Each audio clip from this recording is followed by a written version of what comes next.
La première rencontre du Cercle des sages dans la démarche de co-construction a permis d'établir un diagnostic courageux quant aux forces systémiques et aux habitudes en gouvernance qui font primer les intérêts particuliers. Je vous rappelle donc qu'on s'est rencontrés parce qu'on nous étions préoccupés de ce que peut vouloir dire une gouvernance au service du bien commun dans un contexte de crise systémique profondément interreliée. Des crises qui ont trait à l'écologie planétaire, aux flux migratoires, à la concentration des pouvoirs, au développement débridé de l'intelligence artificielle et à la polarisation politique. Nous avons, dans un premier temps, posé nos intentions profondes. Donc, nous avons voulu voir pour qui, pourquoi nous souhaitions nous rencontrer, nous pencher sur ces questions-là. Nous avons nommé des éléments comme le fait de contribuer à quelque chose de plus grand que soi, contribuer aux générations à venir, contribuer à nos concitoyens, à notre communauté à l'égard de laquelle on se sent redevable,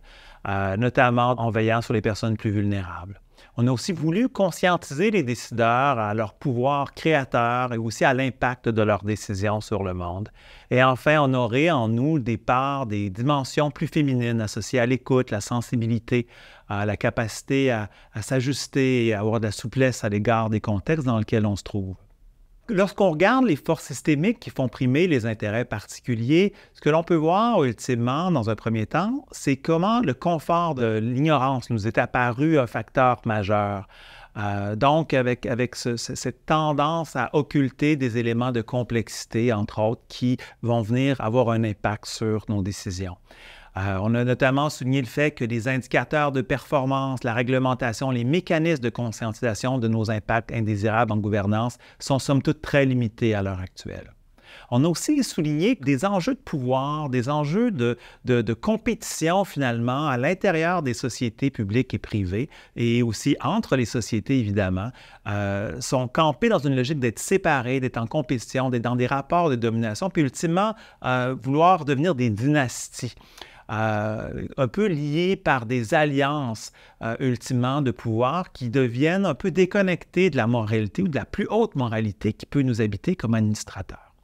On a aussi souligné ensemble comment la croissance maximale devient une injonction très fréquente dans les conseils d'administration et comment, ultimement, on pouvait perdre le sens de notre raison d'être, donc dans une recherche de profit à tout prix. Vous vous rappelez aussi, nous avons évoqué le fait que parfois les intérêts des leaders du conseil d'administration, des actionnaires, des employés, des clients pouvaient devenir un système fermé qui était déconnecté des limites, des besoins des écosystèmes, puis aussi des parties prenantes silencieuses, comme par exemple celles des générations à venir, des espèces vivantes sur Terre.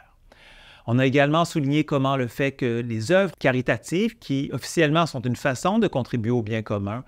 se font souvent de manière à se donner bonne conscience alors qu'on remet peu en question comment nos façons de faire, finalement, sont responsables de ces enjeux-là au niveau systémique. Maintenant, lorsqu'on se penche sur les habitudes, les postures en gouvernance qui font primer les intérêts particuliers, on a aussi beaucoup souligné comment il y avait une survalorisation des expertises en silo des différents membres du conseil d'administration. De fait, on est encore à une époque où on valorise beaucoup l'apport individuel, alors que, au final, la complexité des enjeux auxquels on est confronté aujourd'hui nous demande de croiser nos intelligences, nos sensibilités pour avoir une plus grande sagesse. Nous avons aussi évoqué comment nous pouvons manquer de courage par moment dans le fait de remettre en question certaines façons de voir, de penser, d'agir qui sont convenues en conseil d'administration. Alors, hésiter à sortir du cadre dans la mesure où certaines de ces croyances sont littéralement des dogmes et peuvent nous amener à paraître hérétiques, à être ésotériques à la rigueur et donc à nous amener à craindre de perdre notre influence et notre crédibilité au conseil d'administration. Or, c'est un grand renoncement dans la mesure où on peut être attaché aussi à nos privilèges comme administrateurs. Un peu, on a des privilèges de roi de par notre capacité à influencer la destinée de sociétés entières, mais aussi des pouvoirs du clergé d'influencer leur façon de penser, leur façon d'entrer en relation avec le monde. Enfin, nous avons souligné comment certains mécanismes de gouvernance peuvent limiter donc l'ouverture que l'on a à l'égard du bien commun, ne serait-ce que le fait de se camper dans des logiques de conformité, le fait de s'octroyer très peu de temps de réflexion pour des enjeux liés au bien commun qui sont transversaux, qui dépassent les silos, le fait de se camper dans des processus relativement classiques où on reste dans nos pantoufles, où on est dans un business as usual, et le fait aussi qu'on ne se dote pas de comités en gouvernance qui sont dédiés à ces enjeux liés aux intérêts collectifs. Enfin, nous avons évoqué la difficulté que nous avons à faire des deuils à l'échelle individuelle et collective, à reconnaître comment nos systèmes arrivent à la fin de leur vie utile, comment nous avons atteint certaines limites de nos écosystèmes.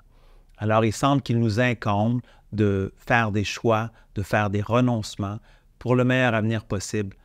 des générations à venir.